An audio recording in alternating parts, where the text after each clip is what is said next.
The Euro 2024 quarterfinals start later today. There are 8 teams left in the tournament, but after this weekend, there will only be 4. So I thought it was a good idea to predict these matches and decide which teams are going to make it to the semi-finals and which teams are going to be knocked out. Now, before we start, I'd just like to recommend that you subscribe to the channel because it's completely free and you can always unsubscribe later. But with that being said, let's get started with the first matchup, Spain versus Germany. In my opinion, the winner of this match is going to be the most likely to win the whole tournament. Both Germany and Spain have been very impressive so far, and this definitely could go either way. But with that being said, I do think Spain have been slightly better recently. The Germans struggled against Switzerland and Denmark, while Spain were able to comfortably beat Georgia 4-1 and beat Albania with an entirely changed 11. Spain have also only conceded 1 goal throughout this whole tournament, and they play a very effective and entertaining attacking style of football. They press very high up the pitch with their talented, pacey attackers, and have a solid midfield with Fabian Ruiz, who can really contribute going forward, and Rodri, who is probably the best player in the world right now and is very useful for defending counter-attacks and keeping possession. But of course, Germany have got the home advantage and they've got some really good players. Players like Musiala, Gundogan and Wirtz will definitely cause Spain some problems. These players are also more experienced than Spain's main attacking threats, Yamal and Williams. However, I do think Spain have a better core in the midfield and defence, and players like Kroos, who would normally be able to dictate the midfield as a deep-line playmaker, are not going to be able to control the game against better players like Rodri. So based off the performances so far in this Euro and the quality of players in key positions, I'm going to say that Spain just about win this one. It's going to finish 2-1 and Germany are going to be knocked out. I expect this to be a fantastic game though, because these two teams have been really good so far. Anyway, let's move on to Portugal versus France. This is a game that I expect to be very low scoring. Portugal failed to score in 2 hours against Slovenia and France have struggled going forward as well. No French player has scored a goal from open play so far. Both teams also have strong defences, but I think France is slightly better in that department. Players like Kante, Saliba, Upamecano and Koundé have been very good so far this tournament, and I don't think Portugal's backline is quite as strong. I also think the French midfield will help them to dominate this game. They're going to have more possession, so I think they're going to create more chances. Now for France versus Belgium, I predicted it to be 0-0, but France did score in normal time, and I think the same thing's going to happen here. France are going to win 1-0 from a scrappy goal, and they're going through to the semi-finals. Portugal are just not clinical enough in the attack, and I don't think they're going to get as many chances against this strong French defence. Now let's move on to England versus Switzerland.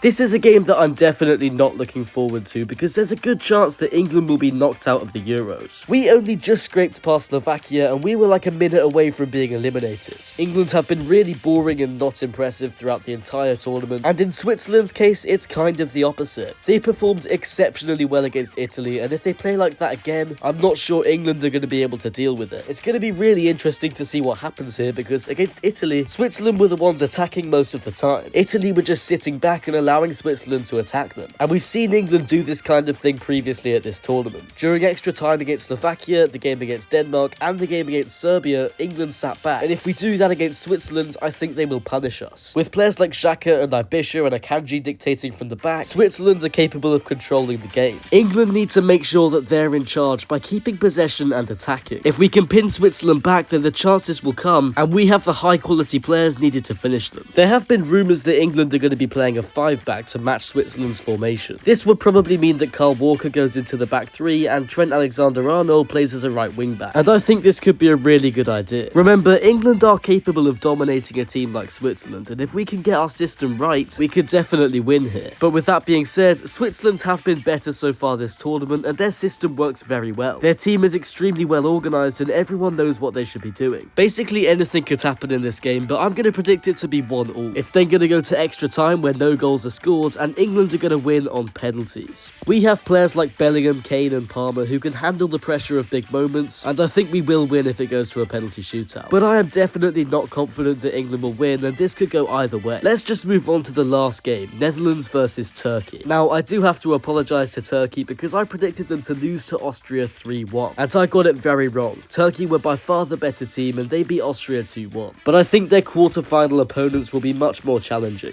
The Netherlands were really good against Romania and they've got better players than Turkey. I think this could be similar to the Netherlands-Romania game, which was 3-0. I also just want to remind you that Turkey lost 3-0 to the only other big team they played, Portugal. So I think this will be a comfortable win for the Netherlands. I'm going to predict that this one ends 3-1. And that's it for my predictions. Remember to leave your predictions down in the comments and make sure to subscribe because it's completely completely free and you can always change your mind later. But with that being said, thanks for watching and I will see you later.